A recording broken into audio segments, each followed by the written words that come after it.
Welcome, everybody. Rick Whittaker, our excellent theater manager and the originator or the great promoter of this event, has taught me a thing or two, and the first thing he has taught me is to tell the public to switch off their cell phones. So please be sure to switch off. This is very useful because I have the habit of giving these introductory talks and not switching off my cell phone. So in the middle of the introductions, my cell phone rings. I think I've switched this off, and could you please do that too?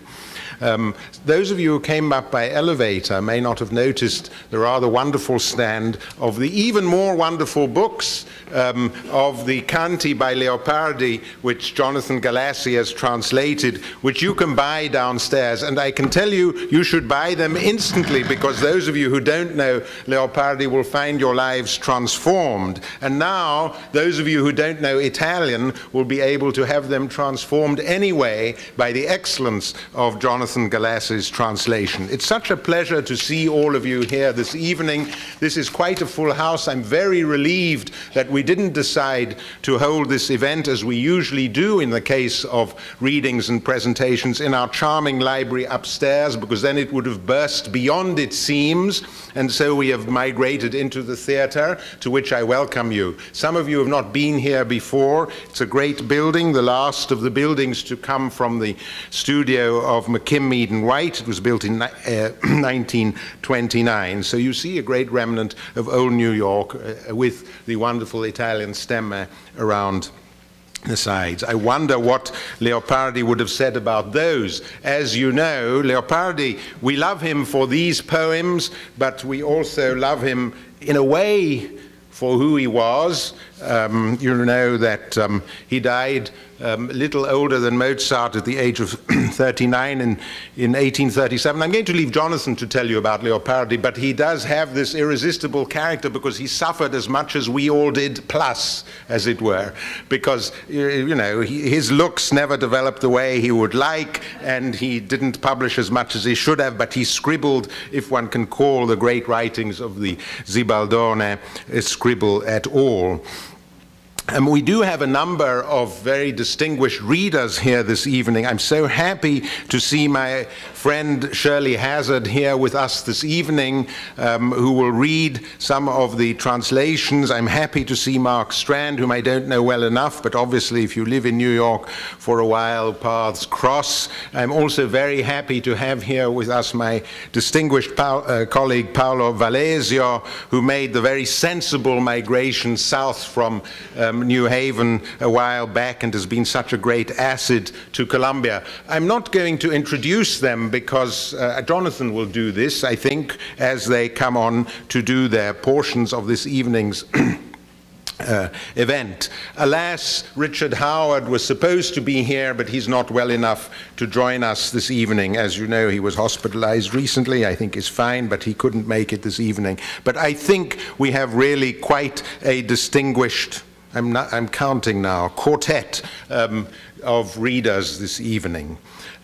So really, it remains to me, I want to do two things. The one is slightly illicit. The licit part, though, is to introduce, we'll come to the illicit bit at the end, but I want to introduce Jonathan Galassi to you. Jonathan has been, you all know him, he has been the most benign and the most powerful of publishers in New York. He'll resist the second adjective, but his benignity is one of the most wonderful things in a world that many of us have known, with many ups and downs along the way. You know, Jonathan really is the kind of person that one wants to say he needs no introduction, and already I'm sort of becoming illicit because Rick Whittaker told me I had to be brief. I'm trying to be brief. But so he doesn't need any introduction, but I briefly made a survey of some of his achievements. Jonathan, you just have to allow me to say a few things about you. Those of you who know him well will know this, but those of you who don't, he sort of dates himself because it turns out that we are pretty much contemporaries. He studied with Robert Lowell and Elizabeth Bishop, and I sort of hung on the coattails of Robert Lowell when he was briefly in Oxford, I think in 1970. So probably we were talking to Robert Lowell more or less at the same time. He learned much more from Robert Lowell than I did. I mean, I think I probably learned the bad things from Robert Lowell and he learned the good things, but this we can discuss later on. You know, he's had this remarkable career in the publishing world. I see from this that he began in the trade division of Houghton Mifflin in in the early 70s. We won't divulge dates here. Then he went from Random House, and then, of course, he had the great career at Farrar Straus Giroux, where he is now, as you know, president. We forget sometimes, I think, that Jonathan has made such a career as a translator of poetry. I mean, the great translation of Montale is such an essential part to what the Italians would call the promozione della cultura italiana all'estero, but in fact that would be a banalization of a great poetic achievement in and of itself. So we know Jonathan for that, but I want to remind you that he has also published 2 books of poems, Morning Run in 1988, at North Street in 2000. He served as poetry editor of the Paris Review.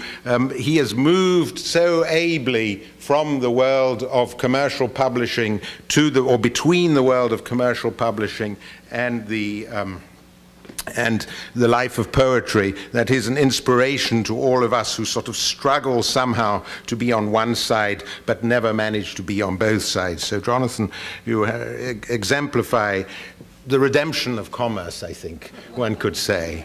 And so I think it's fitting that we should now come to, he should have come to the translation of Leopardi, who in a way was the opposite. I mean, he suffered through the brilliance of his poetry.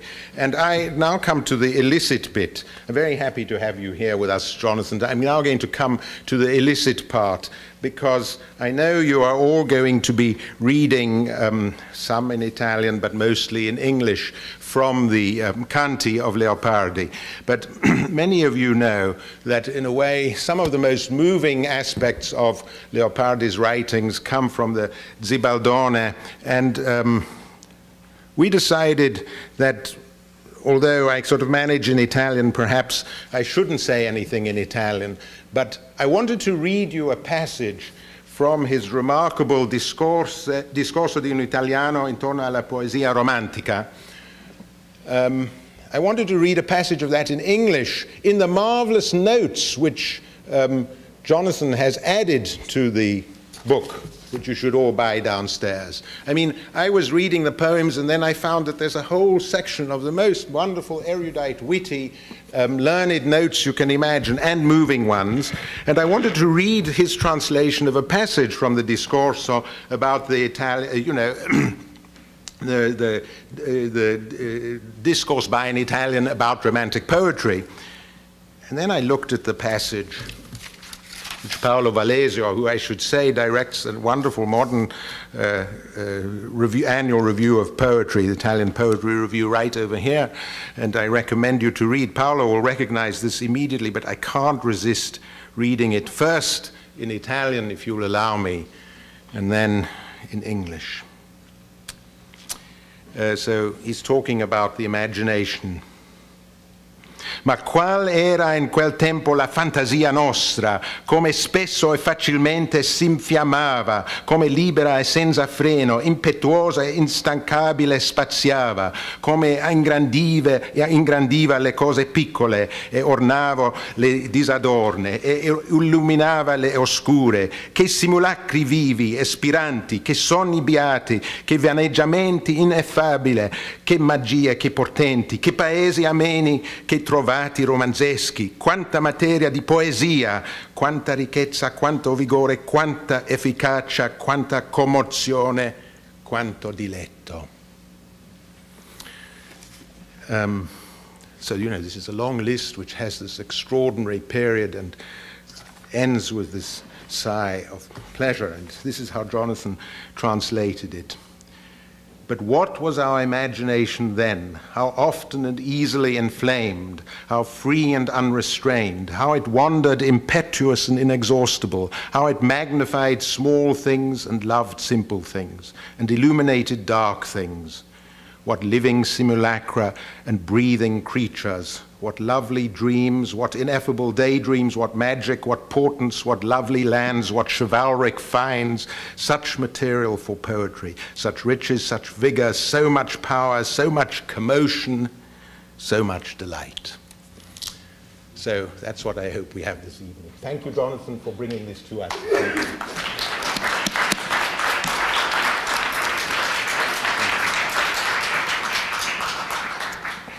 Well, that was very over the top, David. Very, very touching. And it's so nice to be in this place. I've been here so many times for so many different occasions of encounters between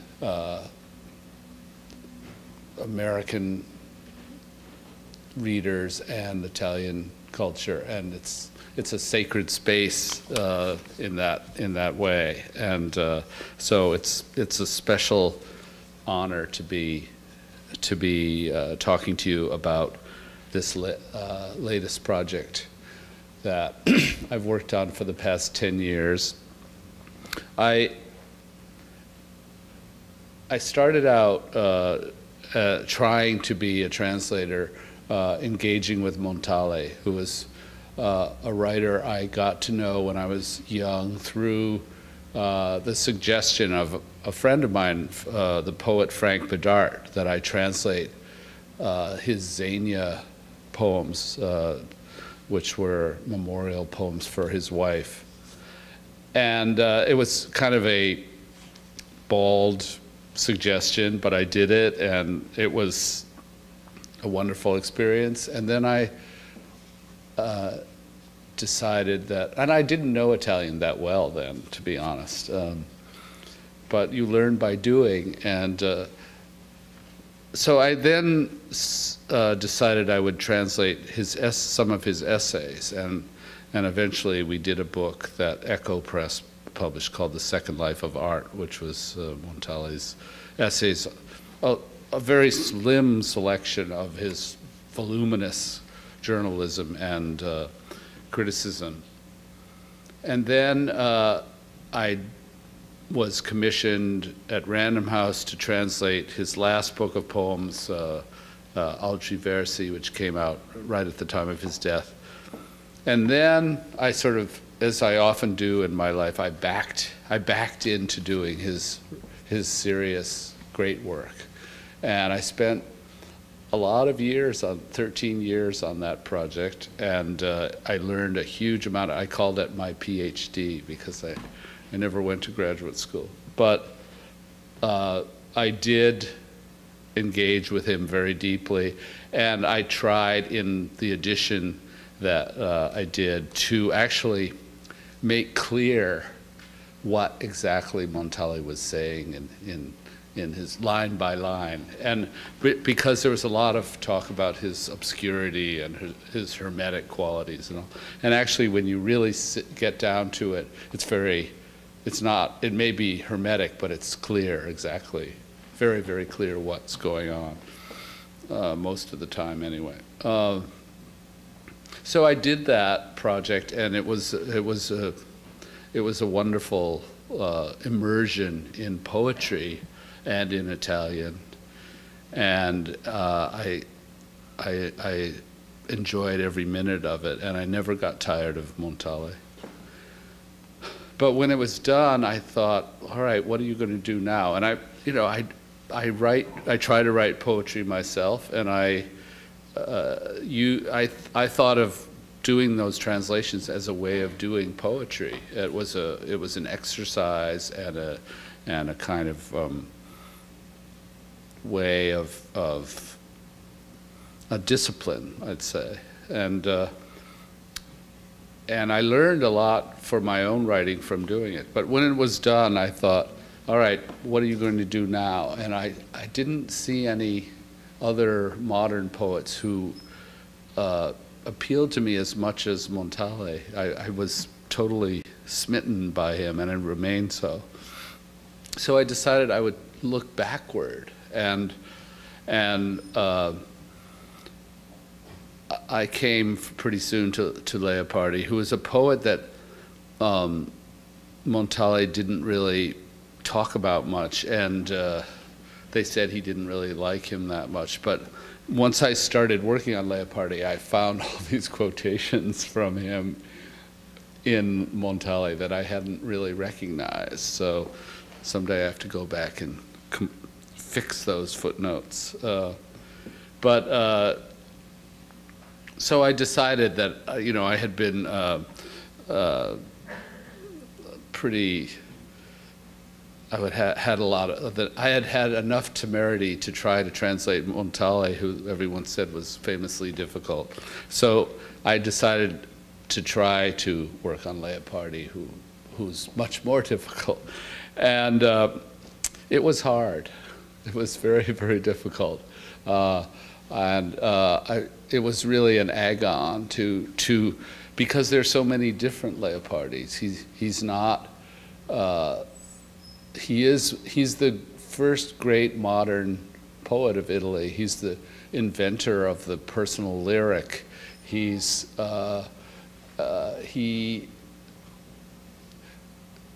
created the sense of the poet as a suffering spirit in the way that we do it today. But he also did a lot of other things. He had one foot in the 18th century. He wrote these canzoni, these odes, which are about history and politics, and they're very rhetorical and very, very hard, some might say impossible, to turn into English texts that are palatable. And putting on that hair shirt for years was very difficult. And then there's the matter of his own temperament, his pessimism, and the pieces that have come out so far about this book have concentrated, rightly enough, on his ideas, on his frame of mind, his pessimism, his physical condition. But I thought, anyway, that I had grandfathered that I was trying to bring across how he said what he said, and that I was preoccupied with matters of style and expression. It may well be that his pessimism entered into my life in some ways that I'm not fully conscious of, but I was spending my elbow grease on trying to make him sound beautiful, because he always sounds beautiful, even when he's doing very rhetorical things. And his sound is something that cannot really be imitated. So in translation, you always have to set aside one thing in favor of another. And I've always believed that you should be as literally accurate to begin with as possible, and that you should then try to create a rhythmic equivalence of some sort that carries the literal meaning. If you can also be sonorous, if you can also be make good sound in your own language, so much the better. But that's sort of my order of requirements, I think. And so here it is for people to judge and experience and try to make sense of Leopardi through. I feel that translation is a process that's an ongoing process, and that great writers demand new translations all the time because the language of the translation gets worn out as time passes. Language changes, and you always have to, I think that's a great writer demands a contemporary engagement, the engagement of contemporary language with the language of the past. I think that an archaized translation makes no sense. I think that the task of the translator is to try to bring this heavy monument into modern speech in a way that opens up some of the things that are going on. So I think I see my book as part of a tradition that will go on after me, that there have been many other people who've tried to translate Leopardi. I wouldn't say most of them have been terribly successful, but I would say the same of myself. So I think that comparing translations is always fun, it's always educative, and I would encourage anyone who really wants to get serious in confronting this poet, who's other than just simply engaging with him in Italian, should read multiple translations. I think it always makes the writer more interesting.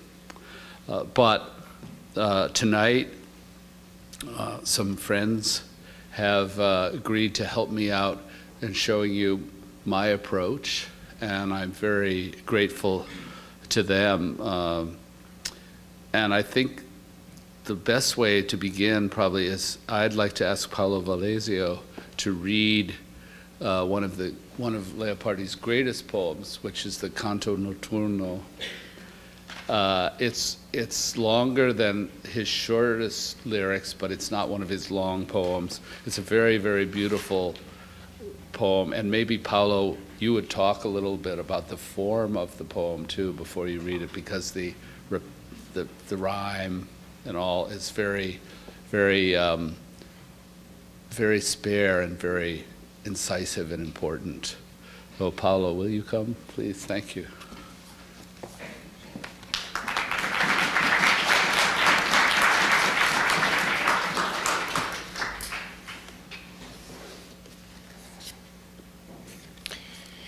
Now, I don't think I dare say much about these poems, which has been wonderfully annotated by Jonathan. There are questions about the original order of the stanzas. I think the order in which it is printed traditionally makes sense. What I was mostly fascinated by rereading it, originally was fascinated by the formal elements, but I'm fascinated by seeing a mind at work. I think it's a wonderful experience of a mind at work. I don't know if Asian shepherds talk like this, but this is not really the point. I think shepherds do think these things. I saw, when I was a boy in the Dolomites, I saw the solitary life of shepherds, and I do think they do feel these things, although they may not express them in this way. So I don't know if I will render this, but I think the poem is mostly a mind at work, and it's a wonderful performance in this sense. Che fai tu, luna in ciel? Dimmi che fai, silenziosa luna. Sorgi la sera e vai, contemplando i deserti, indi ti posi. Ancor non sei tu paga di riandare i sempiterni calli. Ancor non prendi a schivo, ancor sei vaga di mirar queste valli. Somiglia alla tua vita, la vita del pastore. Sorge in sul primo albore, muove la greggia oltre pel campo e vede greggi, fontane ed erbe. Poi, stanco, si riposa in sulla sera, altro mai non ispera. Dimmi, o luna, a che vale al pastor la sua vita, la vostra vita a voi? Dimmi, ove tende questo vagar mio breve, il tuo corso immortale.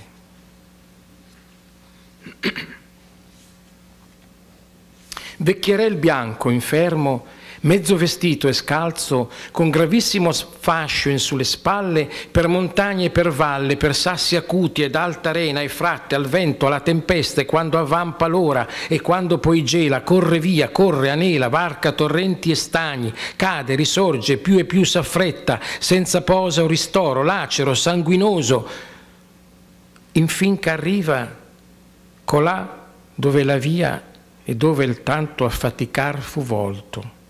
Abisso orrido, immenso, ov'ei precipitando il tutto obblia.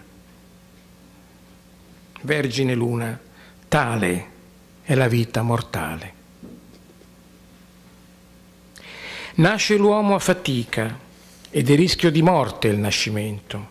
Prova pena e tormento per prima cosa, e sul principio stesso la madre e il genitore il prende a consolar dell'esser nato. Poiché crescendo viene, l'uno e l'altro il sostiene, via pur sempre, con atti e con parole, studiasi fargli core e consolarlo dell'umano stato. Altro ufficio più grato non si fa da parenti alla lor prole. Ma perché dare al sole? Perché reggere in vita chi poi di quella consolar convenga? Se la vita è sventura, perché da noi si dura? Intatta luna, tale è lo stato mortale. Ma tu mortal non sei, e forse del mio dir poco ti cale.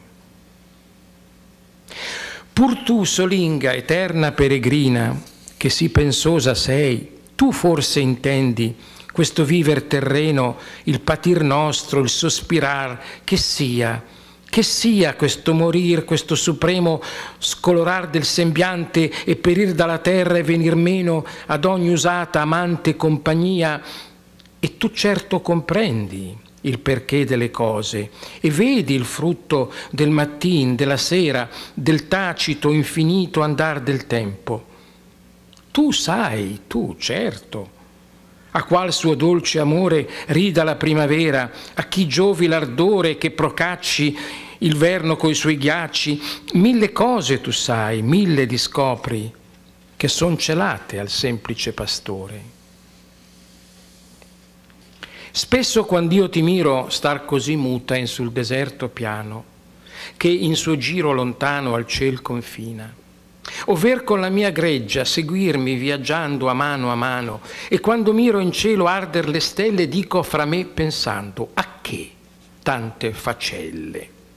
Che fa l'aria infinita e quel profondo infinito sereno? Che vuol dir questa solitudine immensa? E io che sono?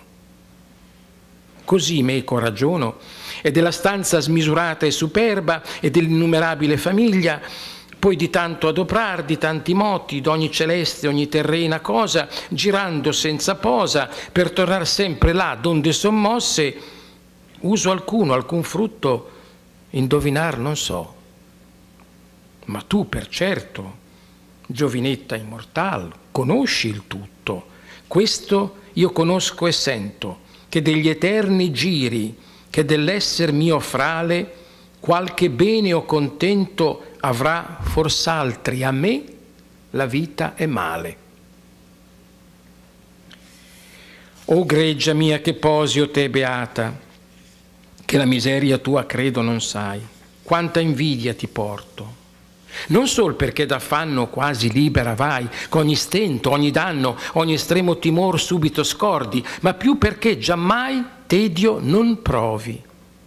Quando tu siedi all'ombra sovra l'erbe, tu sei queta e contenta, e gran parte dell'anno senza noia consumi in quello stato. Ed io pur seggo sovra l'erbe, all'ombra, e un fastidio mi ingombra la mente, ed uno spron quasi mi punge, sicché sedendo più che mai son lunge da trovar pace o loco. Eppur nulla non bramo e non ho fino qui cagion di pianto, quel che tu goda o quanto non so già dir, ma fortunata sei. E io godo ancor poco, greggia mia, né di ciò sol mi lagno, Se tu parlar sapessi, io chiederei, dimmi, perché giacendo a bellagio, ozioso, s'appaga ogni animale, me, s'io giaccio in riposo, il tedio assale. Forse s'avessi io l'ale da volar sulle nubi e noverar le stelle ad una, o come il tuono errar di giogo in giogo, più felice sarei, dolce mia greggia, più felice sarei, candida luna. O forse erra dal vero, mirando l'altrui sorte il mio pensiero. Forse in qual forma, in quale stato che sia, dentro covile o cuna, è funesto a chi nasce il dì Natale.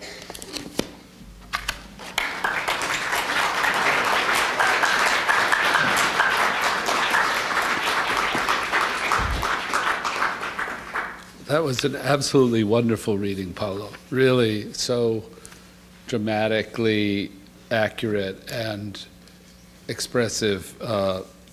One of the best I've ever heard of an Italian poem. And I think that Paolo is right that Leopardi's poems really are his way, are experiments for him in working out his ideas. They're not pure lyric effusions, they're intellectual statements, but they're dynamic. They're investigation. They're a way he has of learning something, of teaching us something, and that's why I think the Canti are such a heterogeneous book, because they're progressive. That you see his thought progressing, you see his ideas change through the course of the book. He wrote one book of poetry which he kept adding to as he was only 39 when he died, but he'd been writing poetry for 20 years, and the book accrued and grew and changed as he wrote it. But it was his book. It's not a collection of poems. It's his book of life, as I call it. And this poem, I think, is one of his most successful philosophical investigations. David talked about before I read it, I just wanted to add that David talked about the Zibaldone, his great notebook of readings, ideas, questions, philological investigations. We are publishing a complete translation of the Zibaldone in 2012. It's been done by a group of translators, of which one is here tonight, Anne Goldstein. That's organized by the Birmingham Leopardi Study Center at the University of Birmingham. And it's going to be an amazing, it's one of the great books of the 19th century. It's never been published in English in its entirety, and I think it will change the way we think about the 19th century. But in the meantime, we have this book, and I'm going to read my translation of The Night Song of a Wandering Shepherd in Asia. What are you doing, moon, up in the sky? What are you doing, tell me, silent moon? You rise at night and go, observing the deserts, then you set. Aren't you tired of plying the eternal byways? Aren't you bored? Do you still want to look down on these valleys? The shepherd's life is like your life. He rises at first light, moves his flock across the fields and sees sheep, springs, and grass, then weary rests at evening and hopes for nothing more. Tell me, moon, what good is the shepherd's life to him, or yours to you? Tell me, where is it tending, my brief wandering, your immortal journey?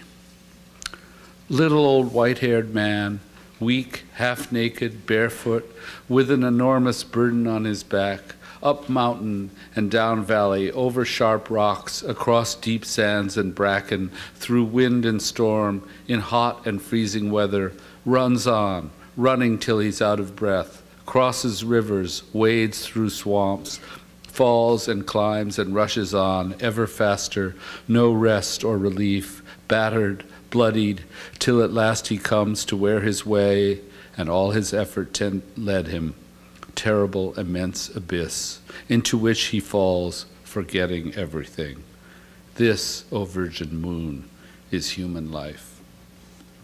Man is born by labor, and birth itself means risking death. The first thing he feels is pain and torment, and from the start, mother and father seek to comfort him for being born. As he grows, they nurture him, and constantly by word and deed, they seek to instill courage, consoling him for being human. Parents can do no more loving thing for their children. But why bring to light, why educate someone will console for living later? If life is misery, why do we bear it? This unblemished moon is mortal nature, but you're not mortal, and what I say may matter little to you. Yet you, eternal solitary wanderer, you who are so pensive, understand this life on earth perhaps, what our suffering and sighing is, what this death is, this last paling of the face, and leaving earth behind, deserting all familiar loving company. And certainly you comprehend the why of things and see the usefulness of morning, evening, and the silent endless pace of time. Certainly you know for whose sweet love spring smiles, who enjoys the heat, and what winter and its ice are for. You know and understand 1,000 things that are hidden to a simple shepherd. Often when I watch you, standing still above the empty plain whose last horizon closes with the sky, or moving with me step by step as I wander with my flock, or when I see the stars burn up in heaven, I ask myself, why all these lights? What does the endless air do, and that deep, eternal blue? What is the meaning of this huge solitude, and what am I? I ask myself, about this boundless, wondrous space and its numberless inhabitants, and all these works, and all this movement of all heavenly and earthly things, revolving without rest, only to return to where they started. Any purpose, any usefulness I cannot see, but you, immortal maiden, surely understand it all. This I know and feel, that from the eternal motions, from my fragile being, others may derive some good or gladness. Life for me is wrong. O resting flock of mine, you blessed beings who don't, I think, know your own misery, how I envy you, not just because you move as if nearly trouble-free, not just because you move as if nearly trouble-free and soon forget each need, each pain, each deathly fear, but more because you're never bored. When you lie down in the shade on the grass, you're calm, content, and so you spend the great part of the year and feel no boredom. I sit on the grass too in the shade, but an anxiousness invades my mind as if a thorn were pricking me, so that sitting there I'm even further from finding peace or resting place. Yet I want nothing, and thus far I have no reason for complaint. What you enjoy or how, I can't say, but you're fortunate. I enjoy much less, O flock of mine, but it's not only this I mourn. If you could speak, I'd ask you, tell me why it is all animals are happy resting at ease, while I, if I lie down, am plagued with tedium. Maybe if I had wings to fly above the clouds and count the stars out one by one, or like thunder graze from peak to peak, I'd be happier, my gentle flock, happier, bright moon. Or maybe my mind's straying from the truth, imagining the destinies of others. Maybe in whatever form or state, be it in stall or cradle, the day we're born is cause for mourning.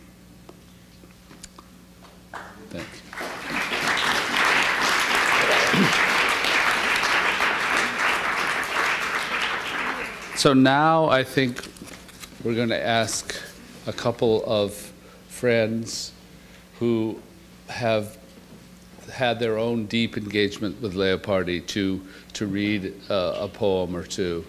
First, I want to ask Shirley Hazzard, the great novelist, a great friend of mine, a great encourager to me in this project, and the dedicatee of this book, to come read a poem that has a special significance for her. It's such a great honor for me to have her here with us. Shirley.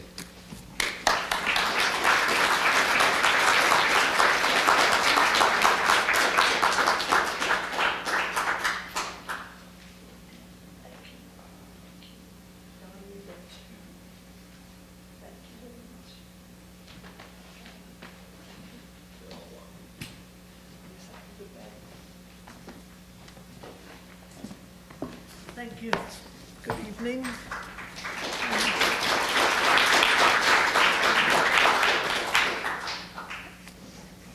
And I'm sorry to be creeping around like this. I have for a little while, a bad left paw. I think it's the left one. And I'm not quite steady on my legs, but I hope to be steadier in my brain a bit with these beautiful poems which have which came very early into my life and influenced my life in all kinds of ways, including very important ways, including sending me to Italy, because when I read these poems really without anyone to read them to at first when I was very young, I thought I must know this language in which such beautiful things have been written.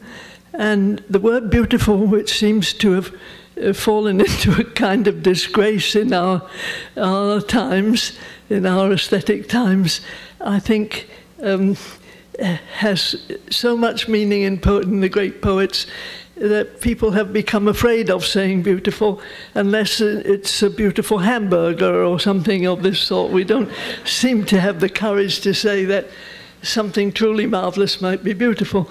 Anyway, I don't lack that courage, at least. So, I would like to read first a poem I love very much. I'd like to read a few lines of it in Italian, but then I think you prefer probably that it be read in English. But it's a poem which I've always loved all the years I've known a little Italian and a little poetry and so on. And it's called The Evening of the Holiday, and it's the La Sera del Dì di Festa in Italian, and it says, dolce chiara la notte, senza vento, e cheta sovra i tetti, in mezzo agli orti, posa la luna, e di lontan tace ogni sentiero e pei balconi rara traluce la notturna lampa, tu dormi. This is the beginning of the poem, where it's addressed to, Leopardi didn't find much fortune in his loves, and he had also physical disabilities, which would have inhibited him very much in these things. But he managed to make the poetry of his life in these wonderful lines. And so he says that the night is soft and bright and without wind, and the moon hangs still over the roofs and kitchen gardens, showing every mountain clear in the distance. Oh, my lady, every lane is quiet now, and night lights glow in the windows only here and there. You sleep, for sleep came easily to you in your still room. No worries trouble you, nor can you imagine what a wound you opened in my heart. Yes, you sleep, while I come to my window to salute this sky that seems so kind and eternal, all-commanding nature, who created me for suffering. I deny you hope, she told me, even hope. Your eyes will not be bright for any cause except with weeping.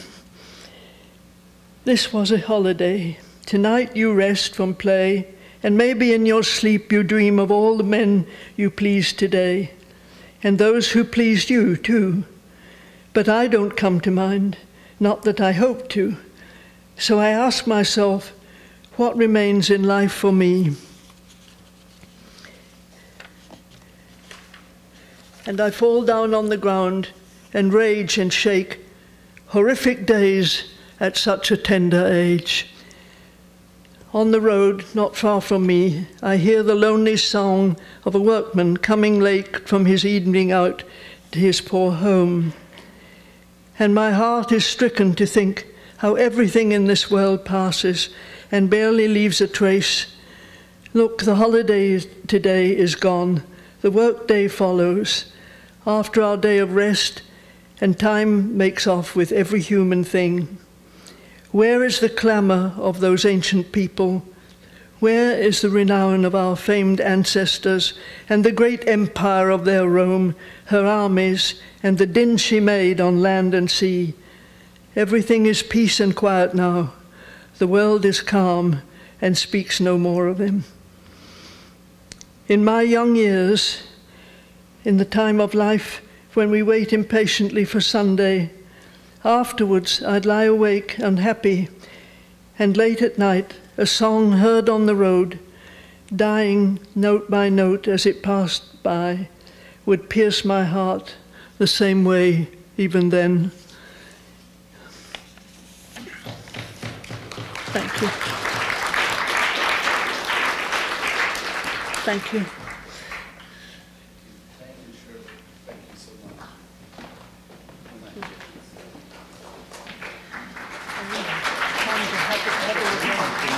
Another one. I was waiting for Shirley to do it. Well, if you want, I will do, but no, I think it's enough. Shirley, I'll take this.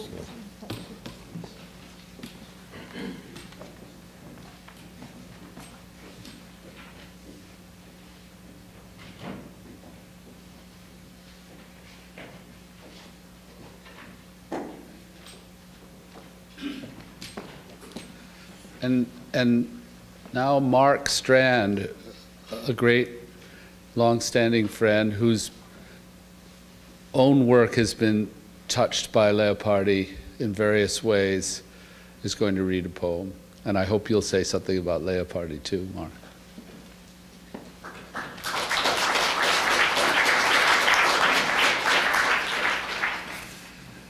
Well, I at one time tried to translate Leopardi and I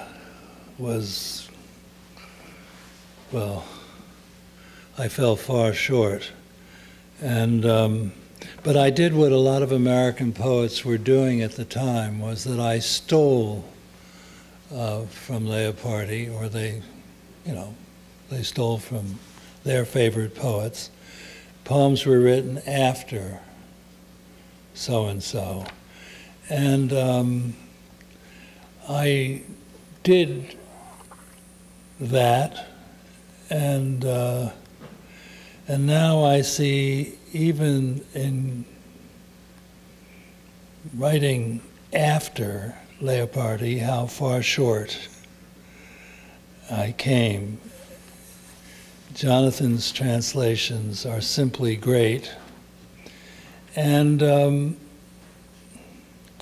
well, I hope never to republish any of the attempts that I made. What attracted me to Leopardi, and still does, is the huge sadness of the poems, and the sense that he was not to experience the joys and the happiness of others, the sense of being left out. Also the huge weight of mortality. It's a cloud that appears everywhere in Leopardi, and although it may seem contradictory, but it's a luminous cloud. Shirley is right. I mean, it's a beautiful cloud. I'm going to read The Infinite, a poem which I never attempted. It would pain me to read any of the others. This lonely hill was always dear to me, and this hedgerow which cuts off the view of so much of the last horizon. But sitting here and gazing, I can see beyond, in my mind's eye, unending spaces and superhuman silences and depthless calm, to what I feel is almost fear. And when I hear the wind stir in these branches, I begin comparing that endless stillness with this noise. And the eternal comes to mind, and the dead seasons, and the present living one, and how it sounds. So my mind sinks in this immensity, and foundering is sweet in such a sea.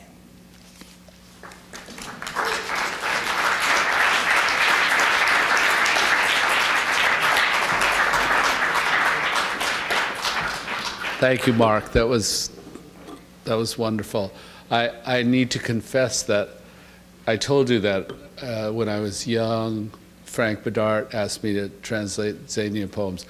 I was in my mid-20s, and in the early 20s actually, and that's when I did that translation. I did that then. It was one of my first attempts, and I've changed it. I changed a few words now, but it was a poem that he wrote when he was 20, and I guess it's a young man's poem. So, so that interest, that attachment was there already then. So anyway, this has been a very nice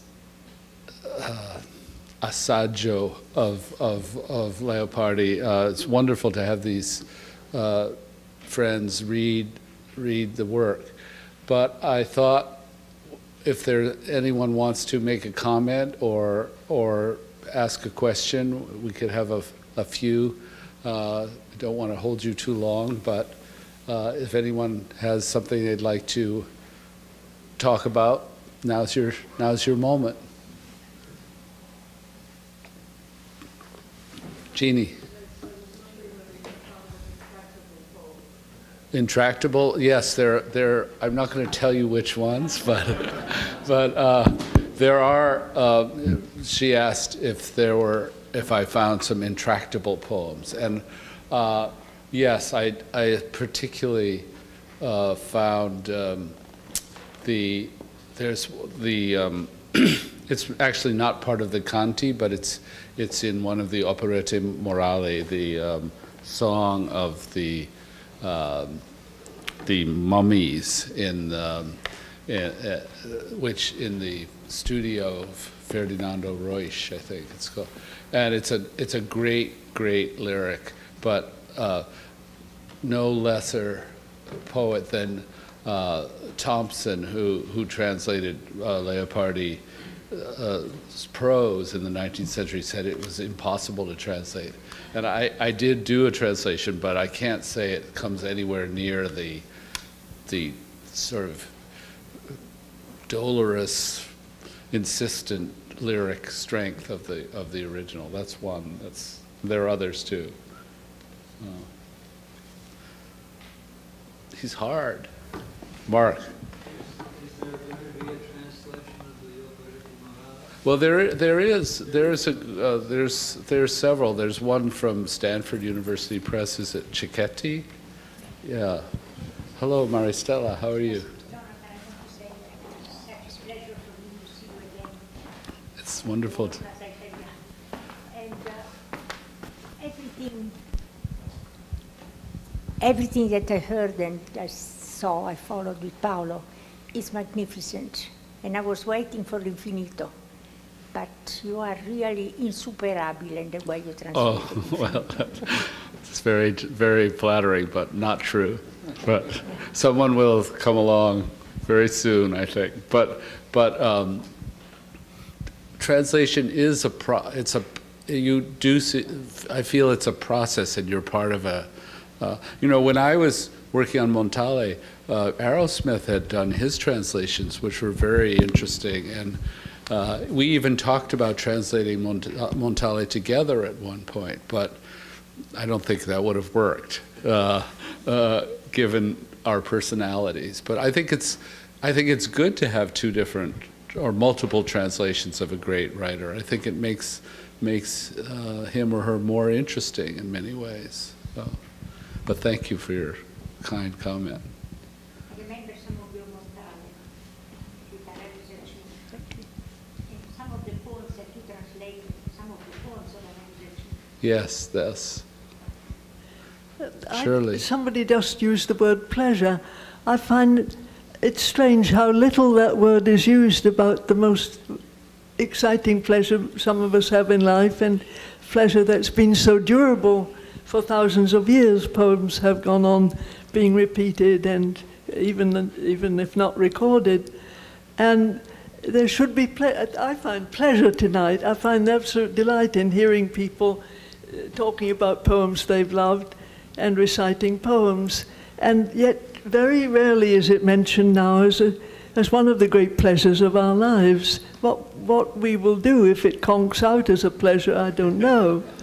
Well, I doubt it will conk out, but Leopardi had very interesting things to say he had interesting ideas about pleasure, one of which was that all the best pleasure is in anticipation or recollection, and that I don't think that was original to him, but it was certainly something he believed.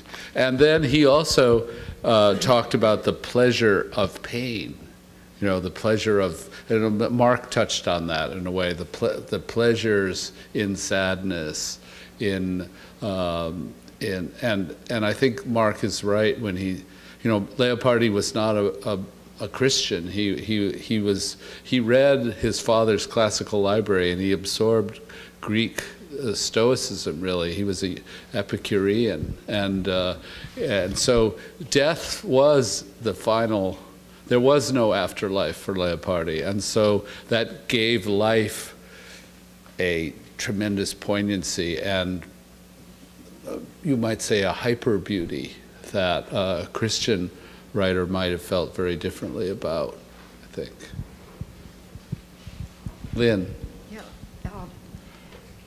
I was reminded, particularly when I was listening to Paolo reading the Italian, of how, we haven't really talked about the music of it at all, and I was reminded of how close Leopardi gets, or perhaps it's a new thought of mine, how close he comes to almost an abstraction via the music that's very modern, and in a way anticipates, it reminds one of Mallarmé. And, we go on from there, it's Mallarmé, Valéry, and then we get a little bit of it in English. So I was wondering, while you were working on it, it's a statement and a question at the same time. You must have been aware, I'm asking, how much were you aware of how much of the significance of it and the expression of it comes through pure sound, I and think the play of sound, so that it anticipates something that to us is very dear today, that has an aesthetic value all of its own. I think that's absolutely right. There is a very abstract quality to his poetry. That when I say he worked out his ideas in poems, characters and situations in poems are very symbolic for him, but the how would you say, the leafage of the poetry is in the sound, and it's very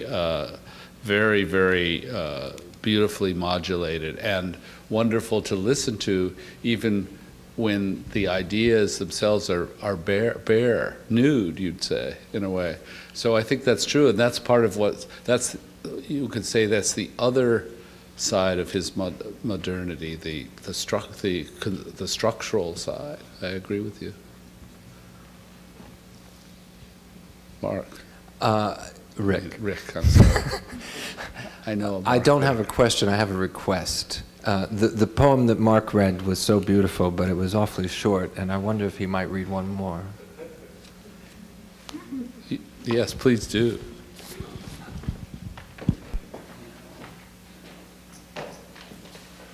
Well, I have a preference for short readings, and so did Leopardi. In fact, in the Pensieri, there's a wonderful description of the horrors of poetry reading. I think you should all read it.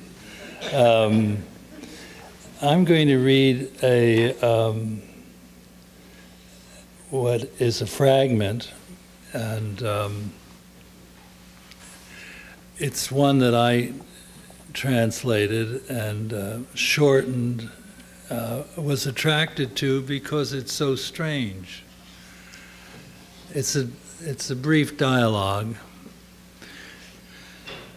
Alcita says, "Listen, Melisso, I want to tell you a dream I had last night, which comes to mind, seeing the moon again. I was standing at the window that looks out on the meadow, staring up, when suddenly the moon unhooked herself.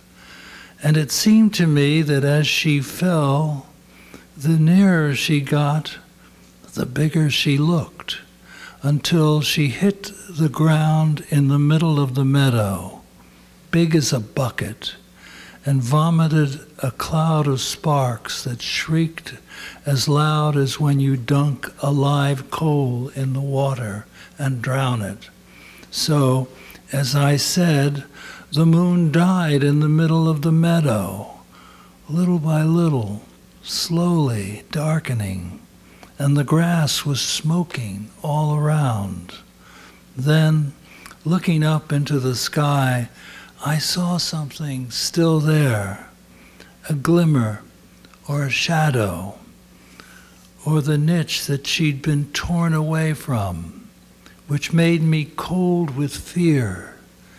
And I'm still anxious.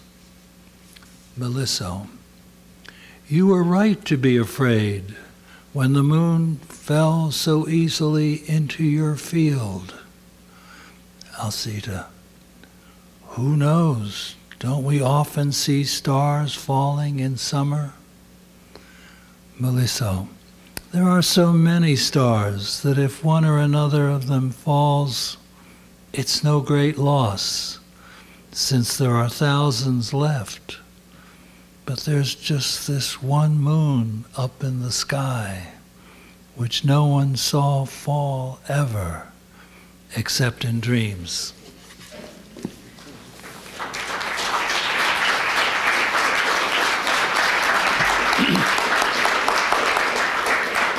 It sounds so much better when he reads it. That's all I can say. I agree with Mark that I like short poetry readings too. So I think if there's one more question, we'll have one more question. Otherwise, we'll say goodnight. Yes, ma'am. I've enjoyed the reading very much, but I'm completely unfamiliar with this poet. Could you just speak briefly about his family life early on? Well, yes, he grew up in a noble family in Recanati, a small town in the Marche in the Papal States. He was born in 1798 to a very closed Catholic family, reactionary, and and his father had a great library, and he, as a boy, he read everything in this library and educated himself basically, so that by age 13 they dismissed his tutors because he knew everything that the tutors could teach him, and he became a hunchback He was very, very brilliant philologist as a teenager, but he never really had a normal life. He was a bookish person with great passions, but he had no romantic attachments that worked ever. So he was tied to his parents, who were not interested in him being free. He would escape from Recanati sometimes. He'd always come back because he couldn't afford to live anywhere else, until finally he went to Naples and lived there for a few years before he died. He died before he was 40. So that's the short version. Anyway, thank you all so much for coming.